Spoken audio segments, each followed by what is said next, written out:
Hey there, good afternoon. It is Wednesday, October the 14th, and this is the Wednesday edition of the St. Mark Spark.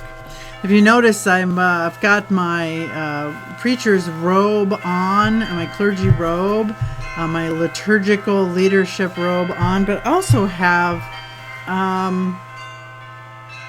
got this wedding stole on. And our scripture passage from this past Sunday was a scripture passage that Jesus told to the disciples and the crowd about what the kingdom of heaven would be like. And Jesus described it to them as being like a banquet, a heavenly banquet, a wedding banquet, in fact, where the Son, Jesus in this allegory, is the son at the wedding. He is the bridegroom, and God is the loving Father, having this blowout banquet for all of those who were invited to come.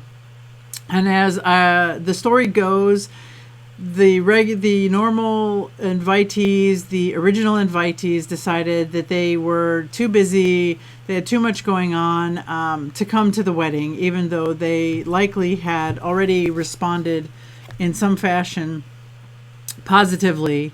Last minute, they all came up with excuses.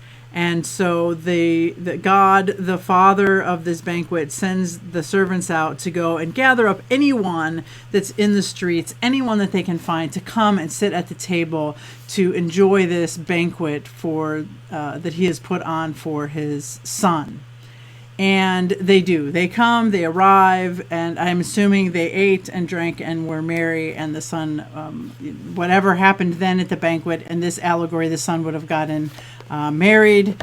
And but then, at some point, there's a guest at the very end of this passage, a guest that seemingly slips in behind the gates through the back door, has slipped in and does not have the proper wedding attire.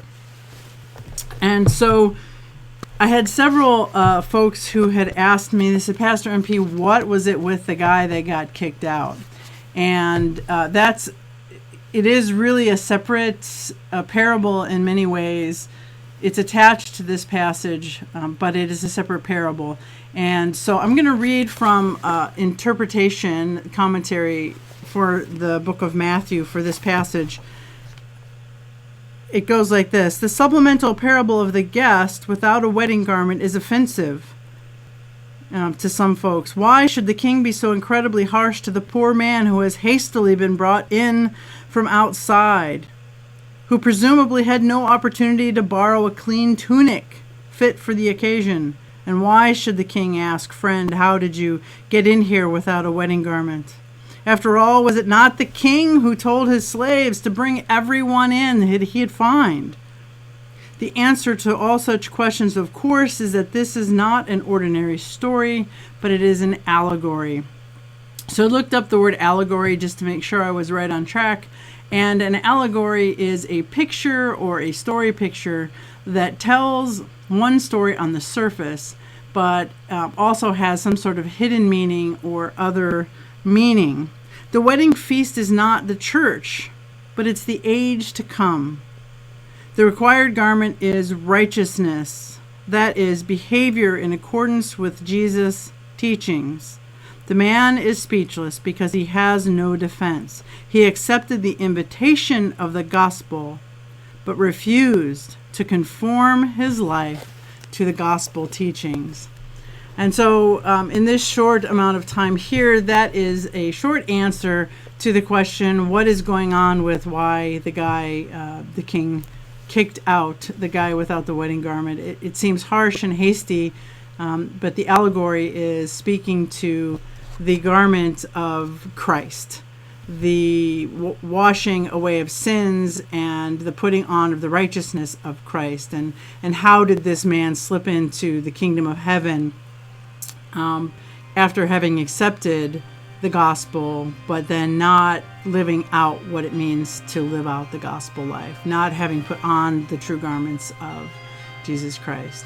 So I hope this answers a little bit of your questions from this past Sunday in that extra extended part of the passage. And as always, peace and blessings to you, and I will hope to see you soon.